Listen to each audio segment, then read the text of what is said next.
Thiruvambady panchayat member Shri K D Antony ഇപ്പോൾ കൈരളി ന്യൂസിനൊപ്പമുണ്ട്. Shri K D Antony, എന്തായിരുന്നു സംഭവിച്ചത്? അപകടത്തെ സംബന്ധിച്ച് എന്തൊക്കെയാണ് ഇപ്പോഴത്തെ വിവരങ്ങളായി അറിയാനാകുന്നത് പ്രേക്ഷകർക്കായി?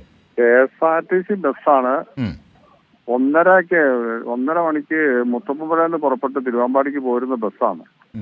അപ്പോൾ പുല്ലുരാമ്പാറയില് ബദാനി എന്ന് പറഞ്ഞൊരു ധ്യാന കേന്ദ്രമുണ്ട്. അവിടെ നിന്നാണ് കുറച്ച് കൂടുതൽ ആൾക്കാർ കയറിയത്. ഏകദേശം 50ഓളം പേരുണ്ട്. അപ്പോൾ 2 പേര് ഇപ്പം മരിച്ചതായി വിവരമുണ്ട്. വിവിധ ആശുപത്രിയിൽ നിന്ന് കുറച്ച് പേർക്ക് പരിക്ക് പറ്റിയിട്ടുണ്ട്. തിരുവമ്പാടി ലിസ KMCT ഓമശ്ശേരി ശാന്തി ഹോസ്പിറ്റലിൽ പരിക്ക് പറ്റിയവരെ എത്തിച്ചിട്ടുണ്ട്.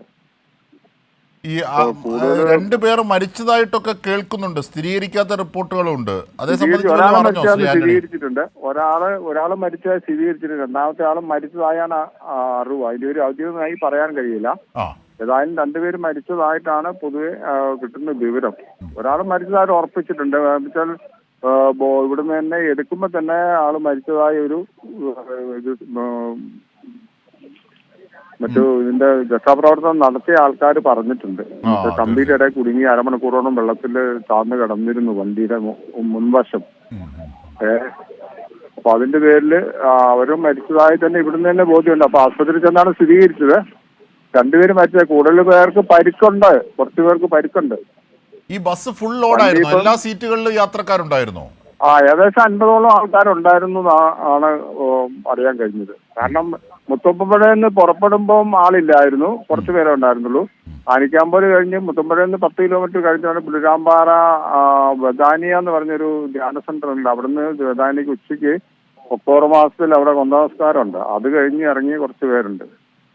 ഇപ്പം മരിച്ചവര് 2 പേരും ആനിക്കാമ്പോല് ഭാഗത്തു നിന്നുള്ളവരാണ്. 2 സ്ത്രീകളെയാണ് മരിച്ചതായി അറിയുന്നത്. അപ്പൊ ഈ ധ്യാന കേന്ദ്രത്തിൽ നിന്ന് കയറിയ ഈ കുമ്പസാരം കഴിഞ്ഞ് കയറിയവരാണ് കൂടുതൽ അപകടത്തിൽപ്പെട്ടിരിക്കുന്നത് അല്ലേ? കൂടുതൽ അപകടത്തിൽപ്പെട്ടിരിക്കുന്നത്. അതെ, മരിച്ച സ്ത്രീകള് ധ്യാനത്തിൽ വന്നവരല്ലാന്ന് തോന്നുന്നു. ആനിക്കാമ്പോല് കയറാനുള്ള അവരിങ്ങോട്ട് തിരിച്ച് തിരുവമ്പാടിക്ക് പോകുന്ന വഴിക്കാ.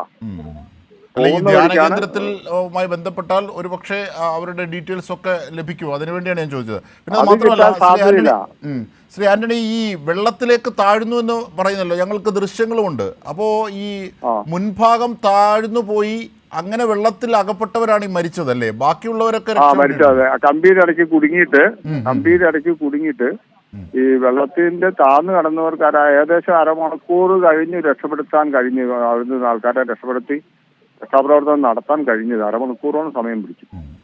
ഇതെങ്ങനെയാണ്? ഞങ്ങളോടൊരു ദൃക്സാക്ഷി പറഞ്ഞത്, ഈ അപകടത്തിൽപ്പെട്ട ഒരു സ്ത്രീ പറഞ്ഞത്, ഈ വാഹനം ഓടി വരുന്ന ഘട്ടത്തിൽ പെട്ടെന്ന് കലിങ്ങിലിടിച്ച് താഴേക്ക് മറിയുകയായിരുന്നു എന്നാണ് പറഞ്ഞത്. കലിങ്ങിലിടിച്ചു വെച്ചാൽ അത് ഓടിന്റെ പണി നടക്കുന്നുണ്ട് ഇവിടെ. അതായത് മറുപ്പുഴ തിരുവമ്പാടി മറുപ്പുഴ റോഡിന്റെ പണി ടെൻഡർ എടുത്ത് പണി നടക്കുന്നുണ്ട്. അപ്പൊ ഈ കലിങ്കിന്റെ പണിയല്ല, മറ്റു പണികൾ റോഡിന്റെ പണി നടക്കുന്നുണ്ട്. അപ്പൊ ഊരാളുങ്കൽ ലേബർ കോൺട്രാക്ട് സൊസൈറ്റിയാണ് അതിന്റെ ടെൻഡർ എടുത്തിരിക്കുന്നത്. ആന്റണി, ഞാനൊരു കാര്യം ചോദിക്കുന്നത്, ഈ 50 പേരെയും ആശുപത്രിയിലേക്ക് എത്തിച്ചിട്ടുണ്ടല്ലേ? വിവിധ ആശുപത്രികൾ, അതായത് 50 പേര് ആശുപത്രിയിൽ എത്തിയിട്ടുണ്ട്. എല്ലാവരും വിവിധ ആശുപത്രിയിലാണ്. കാരണം വെച്ചാൽ രക്ഷപ്പെടുത്തിയ ആൾക്കാരെ അന്നേരം തന്നെ വാഹനത്തിലും ആംബുലൻസിലൊക്കെ ആയിട്ട് ആശുപത്രിയിലോട്ട് മാറ്റുകയാണ്. ഇപ്പോ ഈ ഗുരുതരാവസ്ഥയിലുള്ളവര് മെഡിക്കൽ കോളേജിലേക്ക് കൊണ്ടുപോയി അല്ലേ? കോഴിക്കോട് മെഡിക്കൽ കോളേജിൽ ഓമശ്ശേരി ശാന്തി ഹോസ്പിറ്റലിലും അതുപോലെ ലിസ ഹോസ്പിറ്റൽ തിരുവമ്പാടി, ഇത് 3 ആശുപത്രിയിലാണ് ഇപ്പോൾ. KMCTയിലുണ്ട്.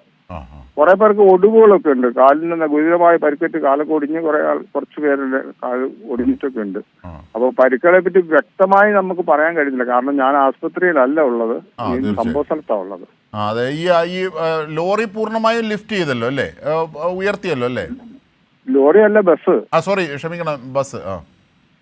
ബസ് ഉയർത്തിയിട്ടില്ല. ബസ് ഇപ്പോഴും അങ്ങനെ കിടക്കുക. ബസ് ഉയർത്താൻ മേലാത്തൊരു കണ്ടീഷനിലാണ് കിടക്കുന്നത്, താന്ന് കിടക്കുന്നത്. അപ്പോൾ കുറച്ചുകൂടെ കഴിയും. കുറച്ചുകൂടെ വെച്ചാൽ ഇന്ന് അത് ഉയർത്തുന്ന ലക്ഷണമില്ല. ട്രെയിനൊക്കെ കൊണ്ടൊന്ന് മടങ്ങി പോവുകയില്ല. ബസ്സിന്റെ അടി വരെ പരിശോധിച്ചു നാട്ടുകാർ. അതിനകത്ത് ആളുകൾ വല്ലതും കുടുങ്ങി കിടപ്പുണ്ടോ എന്ന് ആരുമില്ല. അതിന് ഉറപ്പ് വരുത്തിയതിനു ശേഷം പഞ്ചായത്തിലെ പ്രതിനിധി എന്ന നിലയിൽ കൂടിയാണ് ശ്രീ ആന്റണിയോട് ചോദിക്കുന്നത്, മരിച്ച ആളിനെ കുറിച്ചുള്ള വിവരം വല്ലതും അറിയാമോ? മരിച്ച ആള് കണ്ടപ്പഞ്ചാലിലാണ്. സ്ത്രീകളാണ്. 60 വയസ്സിന് മേളിലുള്ള ആളാണെന്നാണ് മനസ്സിലായത്. കണ്ടപ്പച്ചാൽ അല്ലേ? കണ്ടപ്പഞ്ചാൽ, ആനിക്കാമ്പോ ഒരു കണ്ടപ്പഞ്ചാൽ. കണ്ടപ്പച്ചാൽ സ്വദേശിനിയാണ് മരിച്ചതെന്നാണ് ധാരണ അല്ലേ? അതാണ്. എത്ര വയസ്സ്? ഒരാളുടെ മരിച്ചിട്ടുണ്ട്, 60 വയസ്സിന് മേലുള്ള സ്ത്രീയാണ്. ആണാണ്.